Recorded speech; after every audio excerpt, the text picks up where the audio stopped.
Le chapiteau de Jacob et l'ange.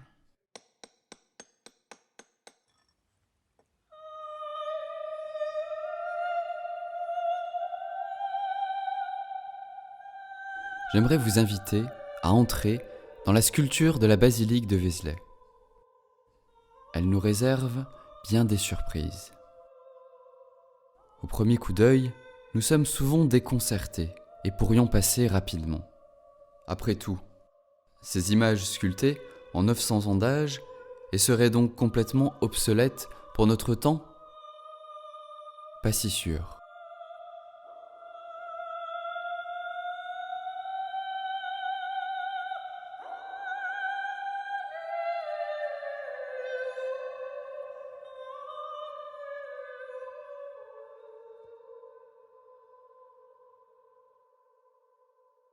Tous les chapiteaux parlent si nous savons faire silence. Évitons de nous jeter sur une interprétation rassurante. Avec un peu de patience, l'image viendra nous chercher. Le chapiteau vers lequel nous aimerions vous guider est bien éclairé par la lumière du vitrail qui l'effleure et lui donne tout son relief. Chaque détail de l'image est signifiant. Même la végétation participe à l'histoire.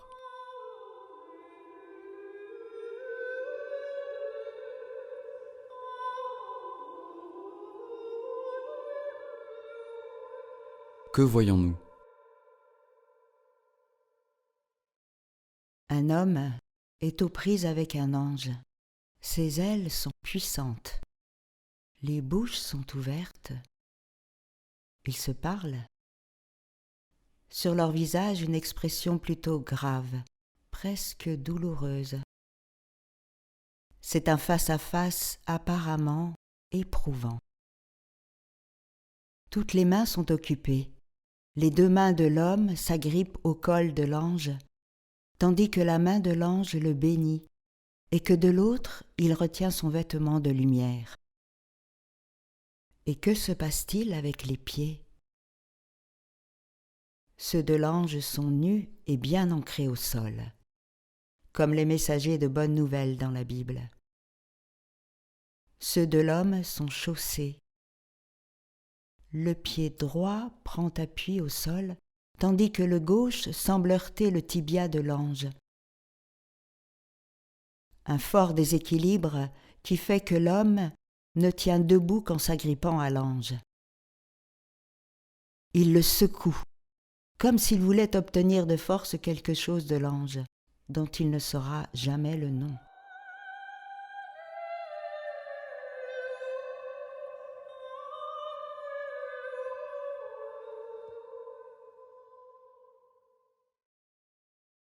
Cette histoire, le sculpteur ne l'a pas inventée. Elle est contée dans la Bible et comme lui, beaucoup d'artistes ont aimé la représenter. Écoutons-la.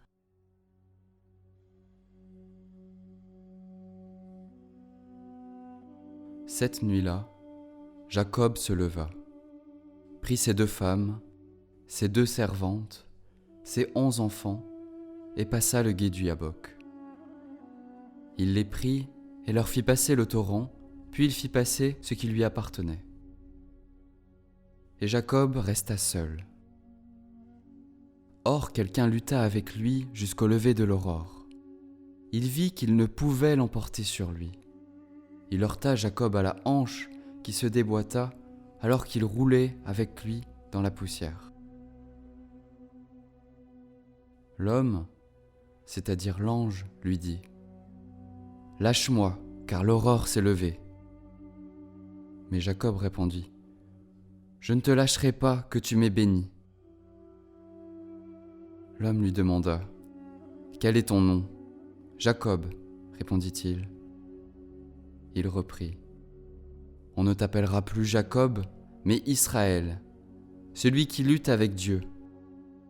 Car tu as lutté avec Dieu et avec les hommes, et tu en as été capable. » Jacob lui demanda : « De grâce, révèle-moi ton nom. »«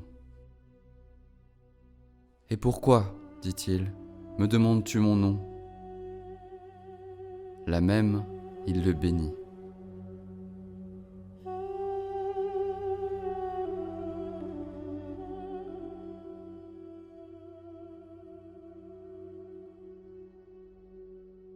Jacob appela ce lieu Péniel, c'est-à-dire face de Dieu, car j'ai vu Dieu face à face et ma vie a été sauve. Le soleil se levait quand il passa Pénuel, il boitait de la hanche. Genèse 32.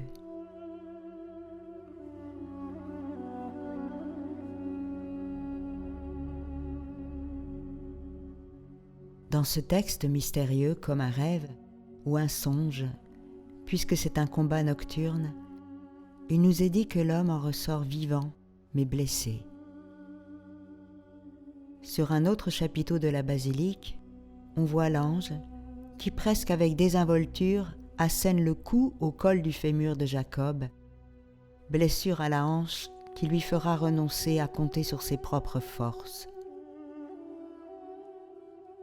Au cours d'une vie, il est des nuits difficiles, des combats nocturnes nécessaires pour aller plus loin en soi-même, dialoguer avec sa part d'ombre et y découvrir son poids de lumière, un combat singulier propre à chacun. Mais quel fut celui de Jacob ?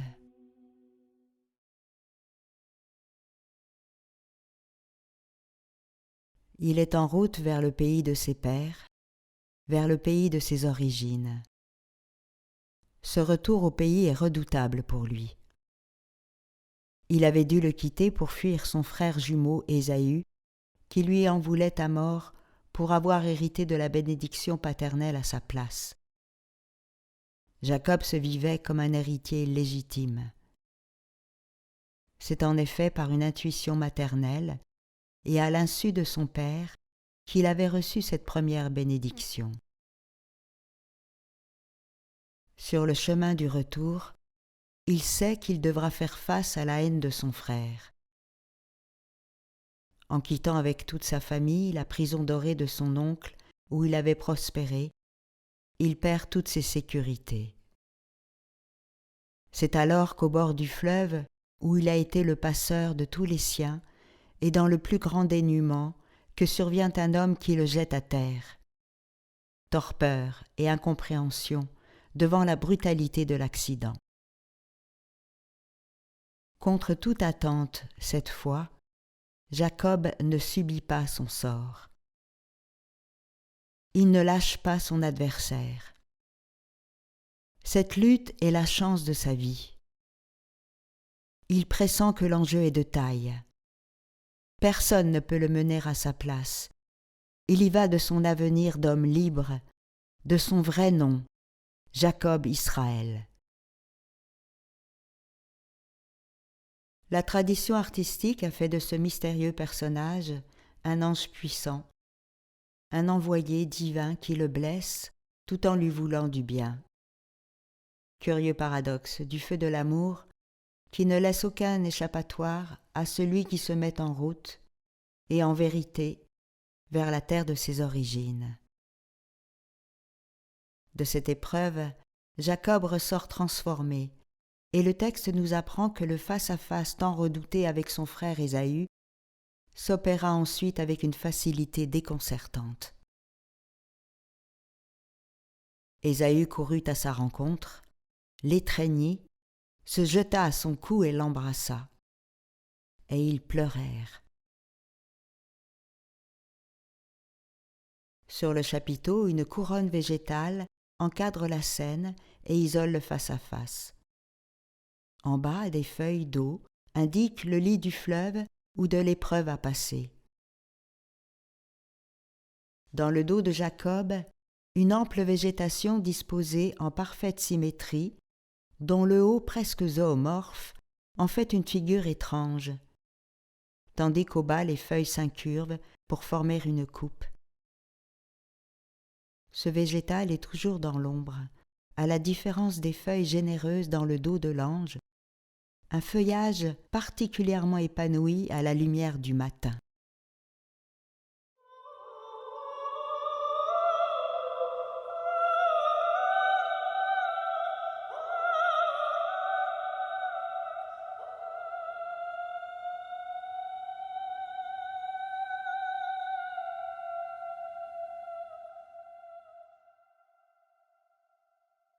Jacob me fait étonnamment penser à l'homme contemporain que je suis.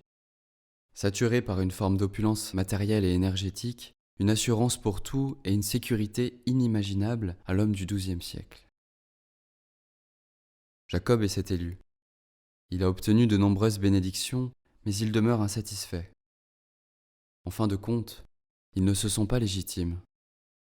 Ce qu'il habite, c'est un besoin de se présenter en vérité devant son propre frère. Car au fond, les bénédictions de sa jeunesse l'ont comme éloigné d'une relation fraternelle. Sur ce chapiteau, c'est bien Jacob qui se cramponne à l'ange. L'horizontale se cramponne à la verticale et la verticale se laisse faire.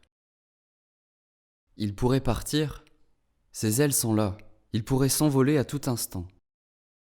Mais non, il est là. Il mène patiemment le combat avec Jacob.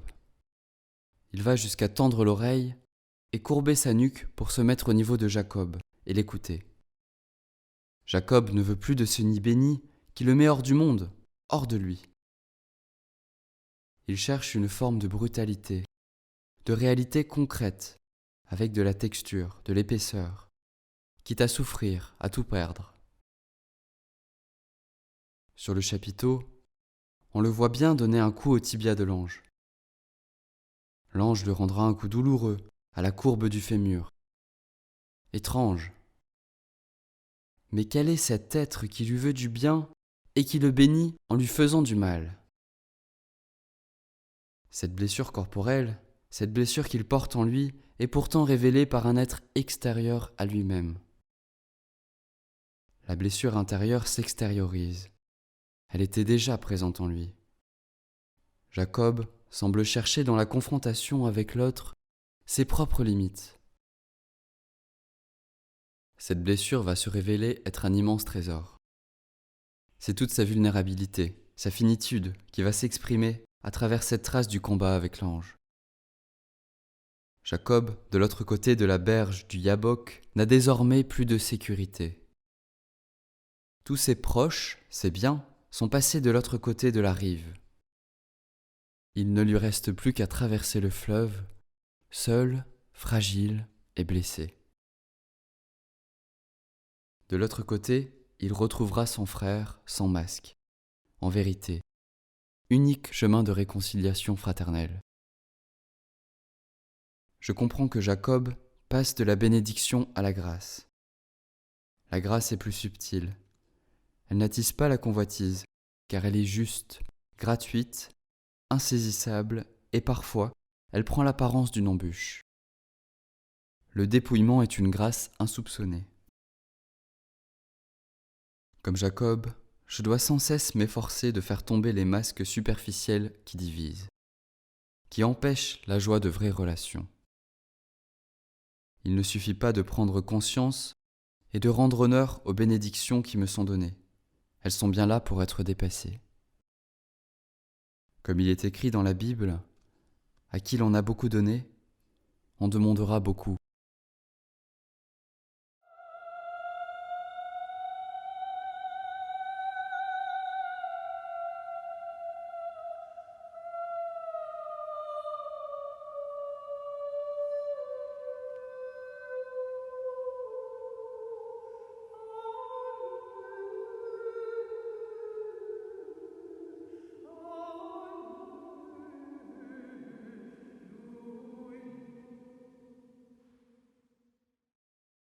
Parmi les chapiteaux de Vézelay, il en est un qui me met sans détour au pied du mur, je dirais au pied de Dieu. Celui du combat de Jacob et l'ange me confirme à quel point les épreuves ont du bon. Confrontation avec soi-même, avec l'autre, avec la matière, avec le temps qui semble me filer entre les doigts. Il y faut parfois la faveur d'une chute, d'un lâcher-prise obligatoire pour que l'obstacle franchi devienne élan de vie, nouvel ajustement de soi et de ses relations. L'infini qui m'habite est hors de ma portée, c'est sûr, mais l'ange est là qui veille à sa réalisation. Il a besoin de mon ombre. Il aime se tenir dans l'obscurité de mes incompréhensions. Parfois, il se manifeste dans la discrétion ou l'inattendu de quelques rencontres, suscitant un renversement de perspective, une révélation nouvelle. À ces instants, souvent nocturnes, je comprends encore une fois que je ne commence pas de moi-même, que j'ai été engendré et suis en perpétuelle création ou recréation. Un immense ouvrage qui me dépasse. Il me semble que pour celui qui veut vivre de cet infini divin, et plus encore qui choisit de le faire pressentir à travers la sculpture romane, il réalise jour après jour que son habit est trop court, ses mots trop faibles, sa vie trop étroite pour embrasser l'amour fou de l'ange divin. Démesure entre l'étincelle que je suis et le brasier d'où je viens. Puissent toutes les écorces de mes retenues se consumer pour qu'en jaillisse la lumière. Comme pour Jacob, qu'elle s'invite jusqu'en mes boiteries, là où tout commence, là où se révèle la profondeur de mon nom.